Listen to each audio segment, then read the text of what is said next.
కొండ మీద ఉండగా భగవాన్ టెంకాయ చిప్పలతో గరిటెలు, చెంచాలు, గిన్నెలు ఎన్నో తయారు చేసేవారట.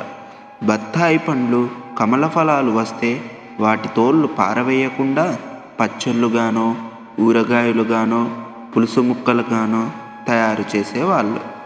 గులాబీ పువ్వులు ఎవరైనా ఇస్తే ఆ గులాబీ రేకులు పాయసంలో వేసేవారట. కొండకు వెడుతూ ఉంటే దారిలో ఉపయోగకరమవు ఆకులేమైనా కనిపిస్తే కోసి తెచ్చి ఎంతో రుచిగా వంట తయారు చేయించేవారట భగవాన్. ఖరీదు గల వాటికంటే ఖర్చు లేకుండా అందరికీ లభించే పదార్థాలే వారికి ఇష్టం. అంటే స్వల్ప ఆదాయంతో జీవితం గడపవచ్చునని భగవాన్ బోధిస్తున్నారు.